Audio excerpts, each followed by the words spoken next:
The number you have dialed is not in service at this time.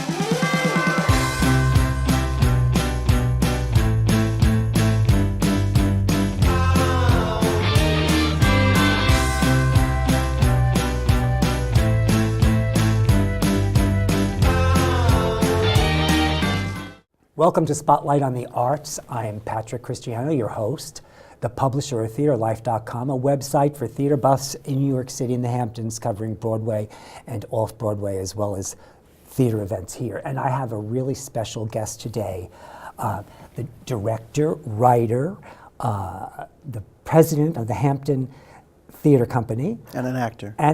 Andrew Botsford, who just recently directed a wonderful production, a very sweet production of On Golden Pond at the Hampton Theater Company that just opened this past Thursday, and I saw on Saturday. It was really wonderful. Thank you. Well, I'm glad you liked it. And it's, I didn't recently direct it. I'm still directing it because it's... Well, I meant it's a new production. I understand, but we unfortunately, we don't get to do previews out here.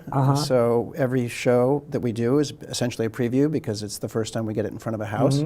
So being there on the first weekend, you get to see a work in progress, really. No, but I think it's really cool because one of the things you do about going back to see the show repeatedly, because a lot of directors don't always do that. And it's when I was getting reservations for my tickets, the PR person made it clear that you're there every night. Well, I am, and not every director does that, but as I say, we don't do previews. Now, in New York, when you're in previews, the director goes every night because the director can still give notes during previews. And once the show is open, the director can't talk to the actors anymore. So since we don't do previews, I take advantage of the opportunity to still talk to the actors as they develop the show in front of a house, because, as you know, it changes. Once there's an audience out there, things start to change. You discover new things. Some things work better than others, and you find that out, and then you get a different kind of energy going with an audience, and so it's good to be there every night and be able to talk to them about it. Very smart. Will you give notes as it's I still do. I still do. I mean, do you have a moment to give? I mean, like, do you literally plan to have a note moment at the end of the production, or no? Each night or What we do is once it's up. I mean, after rehearsals, you give notes out during rehearsal and at the end of the rehearsals. But with this show, what I essentially do is I won't give notes after the show, but I'll give notes before the next night's show on the way it went the night before. I see. Well, I meet with the cast and we talk about stuff. I'll either meet with them individually or else we'll meet as a group and we'll talk about stuff. So this is your camera over here. Tell them just how they can get tickets to see this if they'd like to see it. The easiest way is to go to hamptontheatre.org, and Hampton Theatre is spelled theatre is spelled T-H-E-A-T-R-E, hamptontheatre.org. And if you go there, there's information about the play, there's an opportunity to get tickets. There's also the phone number there for Ovation Ticks if you want to do that, which I believe is, I'm not going to remember it offhand. So, but go to the website, and it's easy to get tickets there. And it's running through? It's running through January 27th. And what we also have, and I'd like to show, and you can just talk about a few of them, some production stills. Absolutely. Absolutely. Can we have them? This is your lead couple. Yes, this is Norman and Ethel Thayer, and that's George Lozidas and Diana Marbury, both of whom I've worked with many times before. George directed me in Bus Stop, and I directed him in Heroes, a Tom Stoppard translation of a Gerard Sibelius play. Wow. I also directed, let's see, he and I worked together in the One Flew Over the Cuckoo's Nest, and we worked together in another play you're going to see a picture of in a minute. Alarms and Excursions, and Diana Marbury has been with the company as long as I have, which we go back all the way to the beginning of the company in 1984, 85. Wow. And she's directed me many times, I've directed her a few times, and she's a wonderful actress, been with the company for a long time. She's our artistic director, the artistic director of the Hampton Theater Company. Oh, wow. They were wonderful together, just wonderful. And then let's go on with the pictures. That's Bill Ray. That's Wally Marzano-Lesnovich, who plays Bill Ray. He's Chelsea Thayer's new boyfriend who comes to visit on Golden Pond with his son. And that's George over there. This is at the birthday party, the night he arrived. And this is... That's Diana Marbury singing a camp song from Lake Camp Kuchikayi, which she went to when she was a small child on Golden Pond. And she has a doll that she's had since childhood named Elmer. And she's doing a song and dance, basically, from the camp days. That's Chelsea Thayer, that's played by Jane Courtney, who I've worked with before in How the Other Half Loves, and also in Hay Fever by Noel Coward. That's Chelsea, she plays the daughter of Norman and Ethel Thayer, and that's Ethel and Norman in the background. There's Chelsea with Diana Marbury and Paul Bolger, who I believe you're going to be speaking to, and he plays Charlie Martin, the mailman, who, when Chelsea was growing up, he was her boyfriend for a long time, for about 10 years. When she was 10 or 11 until she was 20, he was her boyfriend every summer. He was just the summer boyfriend. And he's a wonderful character. And Paul Bolger is a wonderful actor. The whole cast works beautifully together. They're wonderful together. That's the last picture. Oh, we have one more picture? Okay. And that's Paul, and again, he's visiting to deliver the mail, and he's been asked in for a cup of coffee, and that's Diana as Ethel and George as Norman. I think that's all the pictures from Angola. Is it? Is that all we have? Yeah, okay. Yeah, it was a wonderful one. And you know, the play, I saw the movie, and I saw the one, the recent production, yes, with James Earl Jones. Right, 2005, I think. And this play resonated so much for me, your production, the next day. I don't know if it's the time distance or if I'm closer to being on Golden Pond or that it was so sweet. And well, you know, it's interesting because a lot of people say that about productions that we do that they've seen elsewhere. Mm-hmm. And I think a large part of it is, I'd love to think that it's the overall production, it's the acting, it's everything, and I think there is that to some degree. But it's also the intimacy of our space. Because, for instance, God of Carnage was something that we heard a lot of comments from people that they really liked our production of it, and almost better than the one in New York, which I saw with Jeff Daniels and James Gandolfini and Marcia Gay Harden and Hope Davis. It was a beautiful production, magnificent, and a great piece of work. And yet, in New York, with that wonderful acting and that wonderful production, there's still a bit of separation between the audience in a Broadway house and the actors on the stage. There's just a little bit of separation. There's that fourth wall or whatever, and there's them up there doing what they're doing, and it resonates with us, and we respond to it. And there's us out here.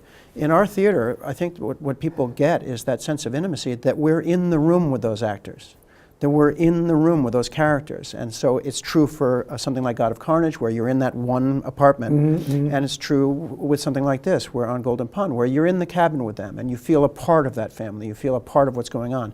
And I think that has to do somewhat with the intimacy. Yeah, and I like to think it has to do with the production as well. I actually thought about the play several times on Sunday after seeing it. It stayed with me that much throughout. Well, that's a wonderful thing. But you know, you bring an extraordinary amount of talents to what you do there at the Hampton Theatre Company. You've been in 45 productions since 1985? Yeah, something like 45. I sort of lost count, but I check every once in a while, and I know it's more than 45 at this point. And you comment on films at the West Hampton Beach. West Hampton Beach Performing Arts Center has done for years during the summer. When they have main stage shows on the weekends, they do films during the week because there's a lot of summer people around, and so they can screen films during the week and keep the house open.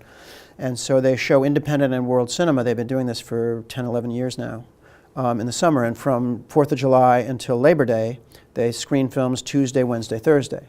And on Tuesday nights, I go and see the film, and then I do commentary afterwards. Sometimes with guests. And many times you haven't even seen the films yourself. Mostly I haven't seen the films myself, but I take some notes while I'm watching it, and sometimes I talk about it by myself, and then there's some Q&A with the audience. And sometimes I bring guests. I bring screenwriters, actors, producers. How stimulating. Wow. It's well liked. I'm sure. A lot of people turn out for it, and they get a different take on the movie. I took a course in New York at the New School with Arthur Brown on watching how to watch films, sort of, and he would get guests from the production. They could be a gaffer, they could be a best boy, they could be an actor, they could be a director, producer. Why do they teach you how to watch a film? Oh, well, it's what you do is you go and you see screenings, and then you talk about the film. He talked about the film with somebody who was involved in the film, and you get to understand how films are made and what's going on in films. And so you talk about the process. You talk about the process, and as an actor and a writer for many years, I also have a way of sort of Yeah, we looking didn't into even touch on the happening fact that you'd worked for the Southampton Press as a writer. for a long time. I mean, this man brings incredible. Well, he's a force out here. But He it's really is. but it's great that I get the guests that I get, because I have people that are screenwriters, I have people that are acting professionals and teachers of acting. I have people that are filmmakers and producers and so forth that come and talk about the films with me and respond to these films, and that's a lot of fun. The best I ever had, of course, was Blythe Danner, who I was in a show with. I had the great good fortune to be in a show with at Guildhall. Noel Coward play called. It was directed by Tony Walton. Directed by Tony Walton. It was. We don't have any photos of that. And but Simon Jones was in it also, and it was a great production. But I got to be friends with her then, and I was communicating with her. She came after you did the show at Guildhall? After I did the show with her, then I was in communication with her about different things, and she told me that she'd done this movie, I'll See You in My Dreams, and I was very lucky that it was showing in Mattituck, so I went out and saw it.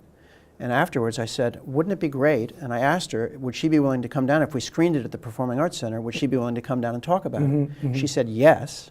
And it was a beautiful film. She and Sam Elliott did this beautiful little independent film, I'll See You in My Dreams. If you ever have a chance, you should definitely see it. I'm a big fan of hers, believe it or not. And so when she came down and talked about it, we sold out the house to see the film, and then she was very gracious and talked about it. But that kind of thing has made it wonderful to do that program. So yes, I comment on films at the PAC. So let's back up and talk about doing the play with her and how that came to be, because we were talking about that earlier, and I think it's a really cool thing, what Noel Coward did and what you guys created. Yeah, so Noel Coward wrote 9 one-act plays because he was tired of doing one show over and over and over and over again for a long run, and he and his co-star, whose name is going to just escape me now, but I can think of it later. At any rate, they were tired of doing that, so he said, I'm going to write 9 one-act plays, and we'll do 3 one-act plays a night, and we won't do the same ones over and over again. So tonight I might do 2, 5, and 7, and tomorrow night, and the tech department was crazy about this, of course, and tomorrow night we're going to do 6, 3, and 4, so whatever, night after night, so it was always fresh and always new. And what Tony did, and I don't know if it was pulled from what was done in Williamstown, but Tony picked 3 of the plays, Hands Across the Sea, The Hot Chili Peppers, and Family something. It was a funeral scene. And you were in 2 of them. And I was in 2 of them, and I was there. I remember they were really good. We did the same 3 plays every night for the run, so it wasn't mix and match. Thanks to the Blythe tech Danner, department, I'm sure, was Blythe happy Danner and about Simon that. Jones were cast in, and Blythe had done these things up at Williamstown because she was very big and did a lot of summer theater up in Williamstown. And she had done that already, and so she brought that down. Ed Hibbert was going to be in it, and then he dropped out, and we had Tuck Milligan took that part. And it was a wonderful production, a wonderful experience. And when I'd already met Tony before, because I had, I interviewed him when I worked for the Southampton Press, when he was directing something up at Bay Street. It was the first time he'd ever directed, actually. You interviewed him for print? Yes. He'd been a scenic designer and a set designer for a long time, I know Tony, but he hadn't directed yet. And so this was the first thing he was directing. It was up in at Bay Street. And I did an interview with him for the Southampton Press. What was he directing? Do you remember? I don't remember. Yeah, okay. It might have been a Noel Coward. He's a gigantic Noel Coward fan. He's absolutely smitten with Noel Coward for a lot of different reasons, biographical as well. His parents got engaged at a Noel Coward play. It goes way back. At any rate, so I had interviewed him, and I knew him a little bit, and then Josh Gladstone, the artistic director at Guildhall. Josh is a good friend of ours too. Yes, and he had mentioned to Tony, who was looking for people to cast, and he had mentioned possibly me. And so I went out and met with Tony and read a few lines from the script, and then also did a monologue for him from The Actor's Nightmare by Christopher Durang. And he loved that and said, yes, I want you to be in this. So then we went on and did it. Now, what made you pick that particular? I had done it as as part of a benefit for the Hampton Theatre Company a year or two before, and there's a monologue in it that's very, very active. It is the actor's nightmare. It's a person who, unbeknownst to themselves, is supposed to be on stage, and they don't know what part they're playing, and they don't know what they're supposed to say, and they have no idea, and they're thrust onto the I don't know stage. this piece. Oh, you should see it sometime. Read it. How long is it? It's a little one act. But no, I mean, The monologue is like, I cut it down to, I think, 3 minutes, something like that. It's very active, and it's kind of crazy. And it got you the part. And, well, it got me the part. I might have gotten the part anyway, but he liked that a lot. So it was fun. And then I went on to study with him in a master class he taught during the Summer Writers Conference at Stony Brook, Southampton. Where you also teach. Where I have been teaching for the last few years. You have been teaching now for how long? Since I left the Southampton Press, which I left the Southampton Press in 2010, and I've been at Stony Brook, Southampton since 2011. This man does everything. I haven't taught that much recently. I haven't taught in the last couple of semesters. I've done some independent studies and some thesis reading and some academic support, basically. But I also work in communications there because of my connections to the press out here, print press and other things. And then in 1978, let's talk about this. From 1978 to 1985, you were the captain of a boat that went charter fishing. Charter fishing? Sport fishing in Martha's Vineyard. Well, in the out Bahamas. of Shinnecock Inlet in Long Island, and then in Martha's Vineyard in August, July, late July and August. When you did this, you did nothing but that? No, that's what I did. So you just interrupted your life and. Well, there was a lot of different things that went on in my life, but I had worked for the Southampton Press before that. When I got out of college, I graduated from Williams College in -- I just think it's fascinating that and I had planned to stay up in that area. I had planned to stay up in Williamstown, but the farmhouse that I was living in, I was living off campus. The farmhouse I was living in, 2 days before I got my diploma, it burned to the ground. Oh. And so I had no place to go except my house down here, which I had inherited from my father, along with my sister and brother. And so I came down here and I worked for the Southampton Press. So from 73 until 77, I worked for the Southampton Press. And 78, 79 is when I got my captain's license, and that's when I went fishing offshore. I'd been fishing all my life. I'd been fishing, but I decided to do that. So I did that. What did it teach you? It taught me a lot, and it was very enjoyable. And so I what's thought the number if one I was thing? ever going to do it, I thought I should do it when I was younger and could enjoy it, because a lot of people that I saw that were sport fishing were older and had sort of retired, but they weren't able to enjoy it that much anymore because they were older. So I thought, let's do this now. I can always sit at a desk when I'm older, but I can't do this when I'm older. So I thought I would do that, and eventually That's my rationale for not writing more. Well, no, but for people of my age, we're running out of time, so we got to get the writing done. So, but yes, so it taught me a lot, and it was. But what was an the amazing number one experience. thing you learned? I don't know. That you didn't know before, or it could be something that was reinforced too. That it's not good when the captain uses more fuel than the vessel. Okay. That'd be a good lesson. It's a valuable lesson. It's a pun. Yes. Yes, and then after that, I went back to work for the paper. Actually, I went into New York and I was studying acting further. I was studying at HB Studios for a while. Oh, I took a class at HB Studio with Alice Spidak.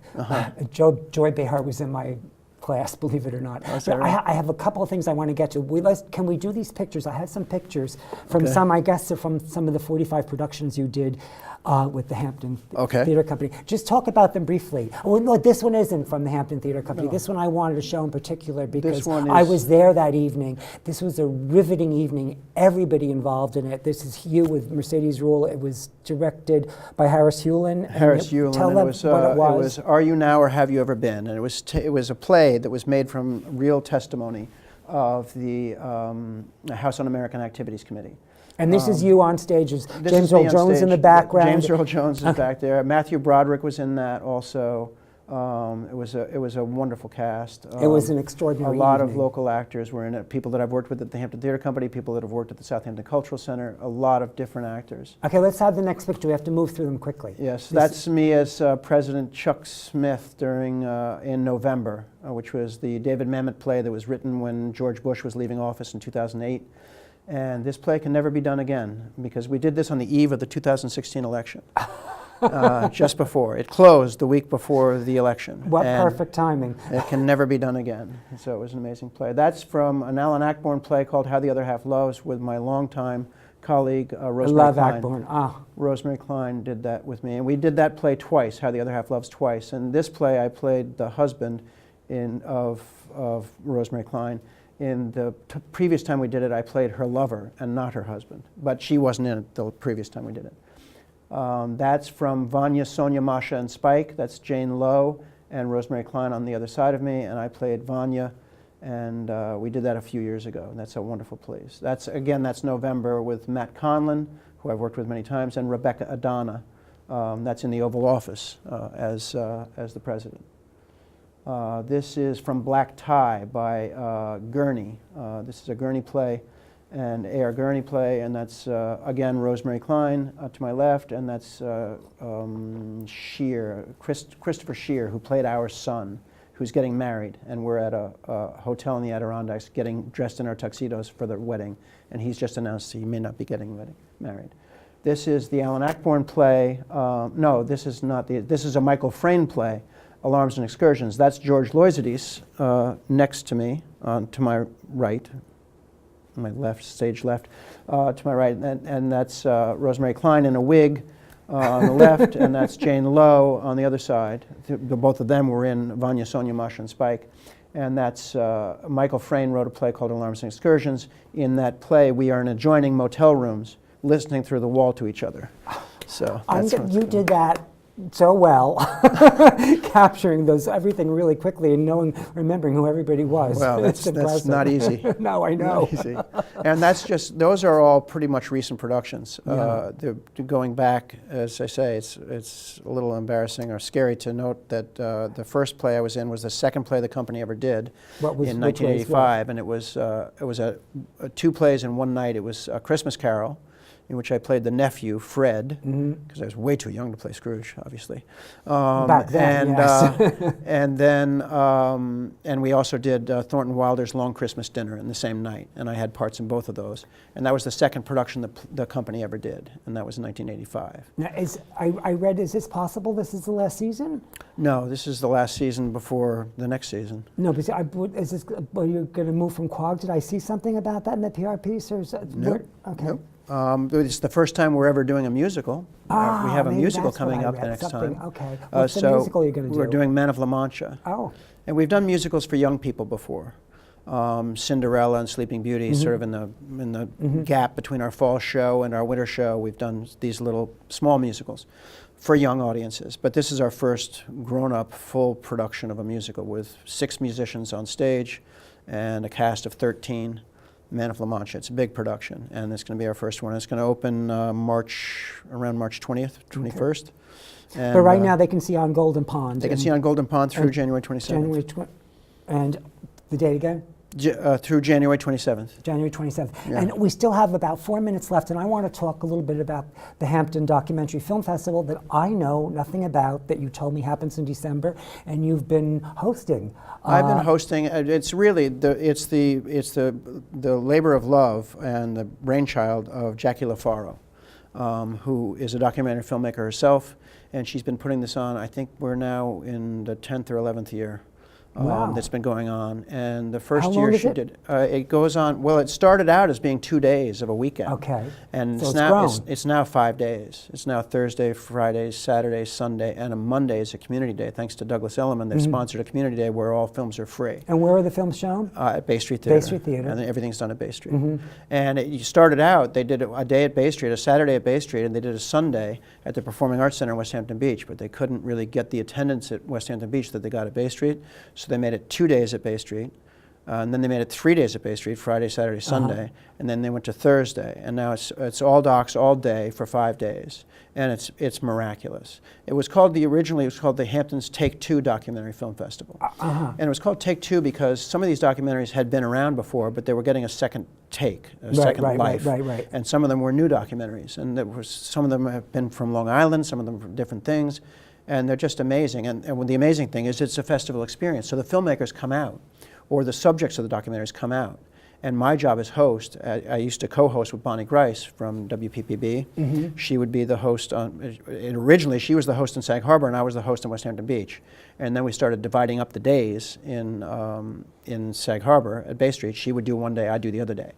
And then we devised them up. And this year she didn't do it for whatever reasons. She had other obligations, I guess, and so I did all 5 days. I don't do every single interview with the filmmakers afterwards. I do a lot of them, but they have at night times with their spotlight films, like for instance this year Harris Yulin talked to Terrence McNally after there was a documentary about Terrence McNally, a fabulous documentary. I hope you get a chance to see it. And then Harris Yulin talked to Terrence afterwards. When was that documentary made? Just the last couple of years. And was it shown this year? It was shown this year at Hampton's Documentary Now, Festival. how many documentaries do they show in this? Over the course of 5 days, I think they must show 30, 40. I mean, it's a lot. So but each one only has one showing in that. Only has one so showing. You have to be fast. Yeah, so you have to be there. You have to be there and see them, and you can come all day. And how early does the schedule come out? Well, the schedule, you can go to the Hampton, it's now called Hampton's Doc Fest. They changed the name to Hampton's Doc Fest, and you can just Google Hampton's Doc Fest, and you'll get to the website. So you just finished doing that? Yeah, it was just in December, but I mean, they're already set the while dates you're for next year. rehearsing, you're doing that while you're rehearsing this play too? Yeah. Wow. Well, we started rehearsing this play right after that ended, actually. Okay. But I obviously had to make some preparations before that. And this winter slot is difficult. You had to cast it, right, before Yeah, that. well, and we did the casting ahead of time, some of it, and then there were auditions. And but we're running out of time. Yeah, Is there we anything are. else you want to say about the documentary festival before we leave it? I just say that people that don't know about it, like you, should know about it because it's a fantastic, fantastic opportunity to see these films and then to see and talk to the filmmakers and the subjects of them afterwards. It's The only really reason I don't interesting. know about it, though, is I transitioned back to New York in December and But January. you should come out for the pretty much, weekend. Look it up. Look up the website. No, we check it make out. specials. Make a special trip. It's worth like it. we made a special trip for you. Well, there you go. Well, we really appreciate it, and No, I really it was thank you for the terrific. opportunity. It was. We really had a good time. That's great. And it hung with me afterwards. Well, if you want to come back and see it again, you're welcome. I appreciate Please. it. What I want to thank you so much for coming to do this. It was my pleasure. It was very enlightening, and Wow. to be continued, I hope. Okay. Thank you very much. Thank you so much. Thanks. Take care.